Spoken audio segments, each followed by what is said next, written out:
to the next paper. It's latency reduction in real-time GPS tracking in Android and the web-based GPS monitoring systems.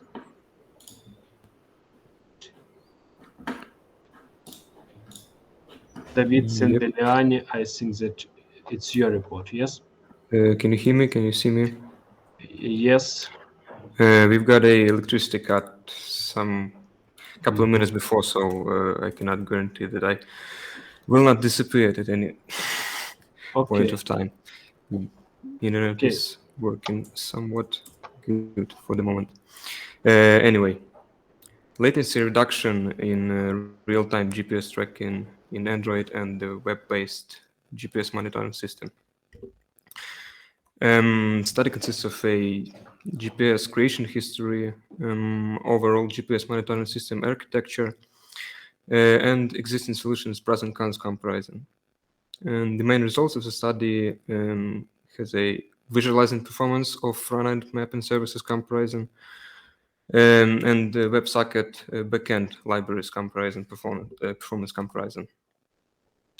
The GPS system was originally developed for the US military. Launch of the system into orbit began in mid-1970s, and it has been in commercial operation in its current form since 1995. Back then, the constellation was named Navstar, navigation satellites providing time and range. The abbreviation GPS appeared much later when the system began to be used not only for defense, but also for peacetime purposes. Today, it's widely used for systems like surveillance systems, mass transport tracking, and tracking of commercial vehicles. Any web-based public GPS monitoring system structure consists of three main parts: web front-end client, server part, and tracking device application. And the client side of the site is the main element of the system with which the end user interacts. And the specifics of the design of GPS monitoring systems do not involve the procedural generation of many pages, so the entry point to the program is in fact a static HTML page hosted on the server. Speaking about backend, historically web application development that requires real-time two-way communication between server and client has led to overuse of HTTP due to the large number of continuous requests to update data. One of the ways to achieve lower latency in data transfer is usage of WebSockets. Regular TCP connection provided by WebSocket protocol is much more efficient in this case. The main task in creation of this protocol was its incorporation into existing HTTP infrastructure. Moving to the existing solutions, TrackMe.org is a widespread enterprise GPS tracking system. The term of this service is completely corporate, therefore it's not intended to be used to share location publicly. As I mentioned earlier, this type of applications use only HTTP-based data delivery principle, and this leads to the high update periods and high latency. Moreover, to gain access to the system, user is ought to buy a special tracking device. CityBus is a public transport tracking solution. The system is being used to share position of buses on the routes. As a previous one, it requires a special device to obtain and send location, and it also uses an HTTP-only data transfer. One of the disadvantages of this system, it has no client web version, so users can choose between an Android or iOS application to view the data. And it does not provide access to traffic history.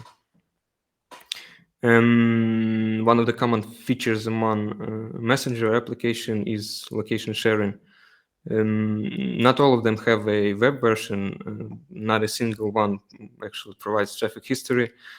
Delays and update intervals are laying in a range of 10 seconds, and public access is somewhat inconvenient. Speaking about front-end frameworks, for the full functioning of geolocation service, it must be reflected in the cartographic service, the development of which is on its own is impractical. In accordance with the task of the system, the following requirements were put forward, display markers in set coordinates, dynamically change the position of markers on the map, display polylines, display textual information associated with each unique bookmark. Both services support all the functionality mentioned above. However, leaflet performance issues were detected during testing. The web uses WebSocket protocol to transfer data in both directions in real time. The following PHP libraries implemented on the backend side of the system. Backend load test was performed using a browser. To generate 10,000 messages per second, the JavaScript code opens 200 simultaneous connections, each one of which generates 50 messages per second. Here you can see the great advantage in usage of memory and CPU for the Workman library. It was found that in Google Maps, the construction time of a polyline with gradient may be more than 10 times longer than the one of a single color. Leaflet did not have such a shortcoming, but there is another one. The time for the initial drawing of the line is increased non-linearly.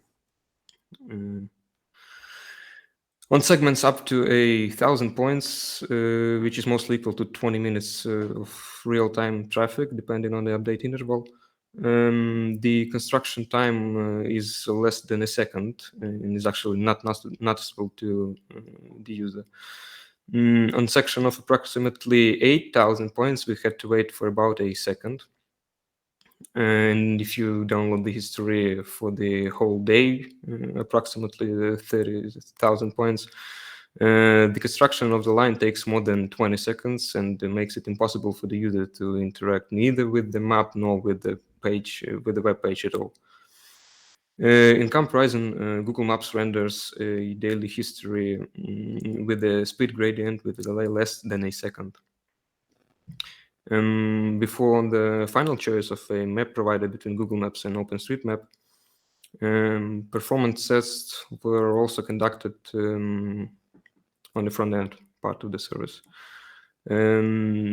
They were compared to following parameters: the visual speed of an unloaded map, the time required to add a large number of markers to the map at once, the time required to change the coordinates of the marker, time to build a two-dimensional track on one of the layers of visualization, and time to build the track with a color gradient. During testing, both Google Maps and Leaflet coped equally well. Also, with the animation of moving the marker at 60 and 120 frames per second. Engine X is acting as like a proxy server at the whole system.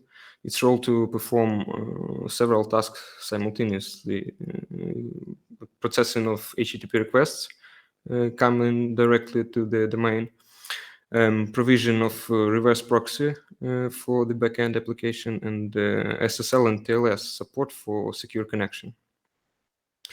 In addition to that, WebSocket backend has been divided into two components.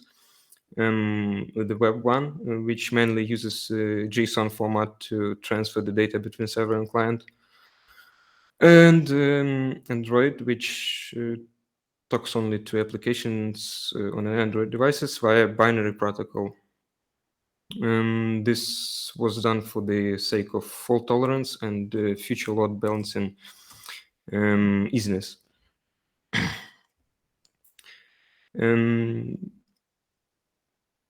Here you can see a comparison between a system load while using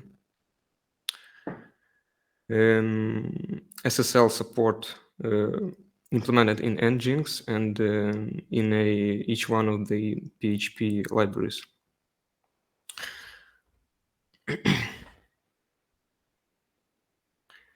During the study, the overall latency of various systems were measured. Even with a 1 second update interval, HTTP latency is inconsistent, as you can see, mostly due to the jitter in the network. The final look of developed Android application, screenshot on the left. It uses the custom binary protocol to communicate with the system backend. Its structure you can see on the right side of the screen. This allows to greatly shrink the amount of data being transferred over the network. This lists that the latency of displaying the actual location on the map does not exceed 150 milliseconds, even in the slow 2G networks. The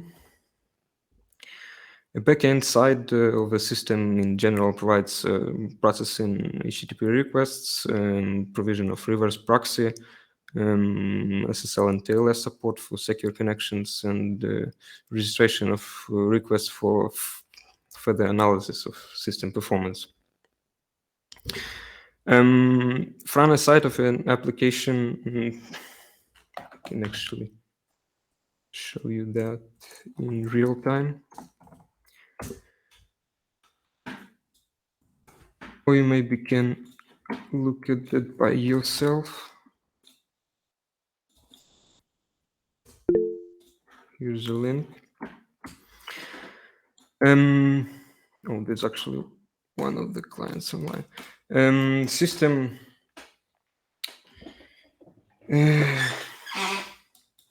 could display markers in a set coordinates that you see many of them on the map. It could dynamically change the position of markers when the new point comes through. It could display a history of a movement, if you load that, and also display textual information associated with each unique marker or a bookmark, if you will.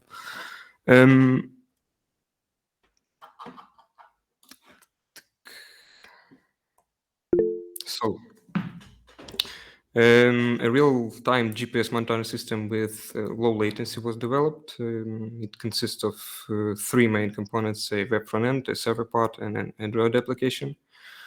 The following stack technologies was used: Workaman library, and Nginx for backend proxy and SSL support, Google Maps for the front end side. As a result, it was determined that the latency of display in actual location does not exceed 150 milliseconds. It depends over which network the data is being transferred. Actually, in practice, latency between sending a point and viewing it in a browser on the client side equals to network latencies. So, thank you for attention. Thank you for your report, Pana David. And we have one question from Ivan Ostromov. Please ask. Okay, thank you for very nice work. It's very common for me. However, I have a few questions. First of all, I would like to ask you, uh, am I right understand you use Google API and you compare it with Let Live. Have you think about open layer API with OpenStreet maps? Because, for example, me, I am working with open layer because it gives ability like a Google, however, for OpenStreet maps. Okay, have you think about Yeah, it? I've got the point. We have not done a research on a open layers API. We shrink ourselves to a studying of a leaflet API for the OpenStreetMaps. Okay, thus you use LitLive, yes? Because Google API is expensive, I think. You need to pay prepay Uh, service. it starts to, I don't know actually. Order of numbers is somewhat 100,000 requests per month when you would have to pay for that. So it's quite a high load to reach. Okay, and maybe another suggestions I can tell you from the side of air navigation. Actually, for data transferring in aviation, we use specific report, which called compact position report for transferring latitude, longitude, and altitude.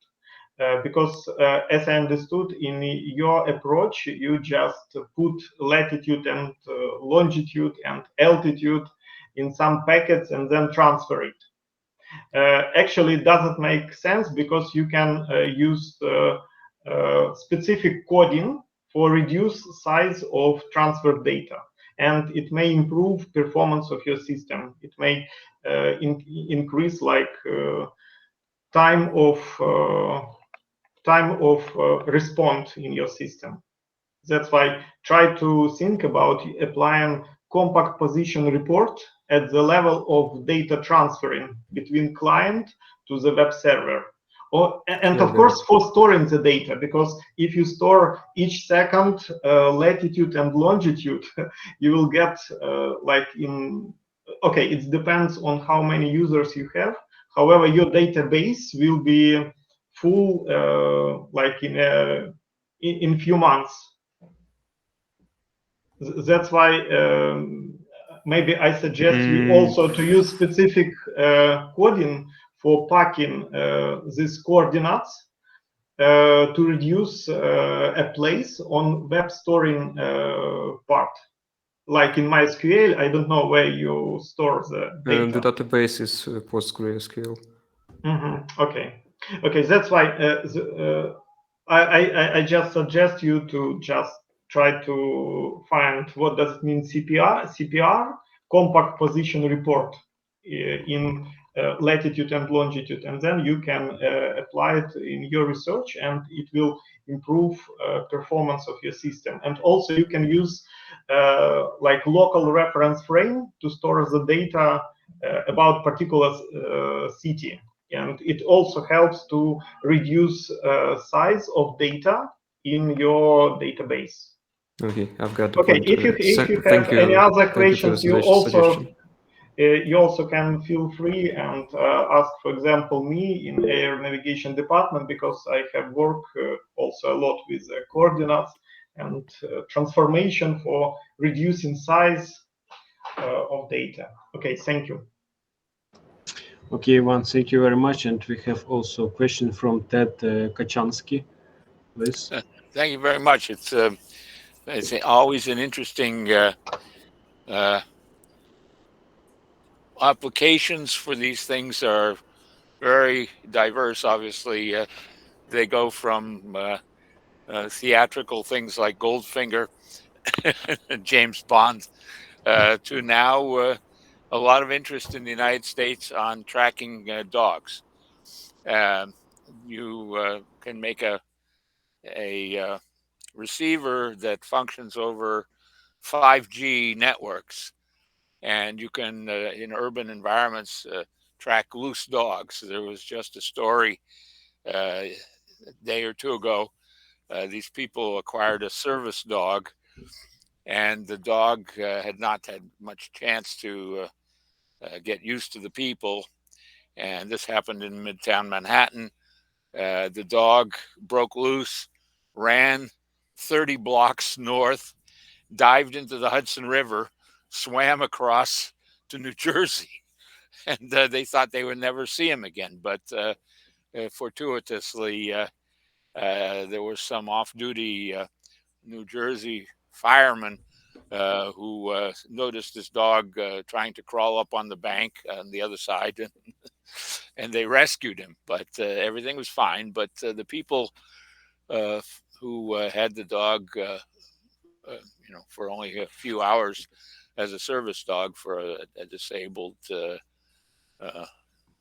son of the parents, were overjoyed to get him back. But it was just fortuitous that they ran into the situation. If you had for a service dog, for instance, you pay maybe a lot of money, or somebody puts a dog in your possession who's got a lot of training and stuff, you could lose him in a city very quickly.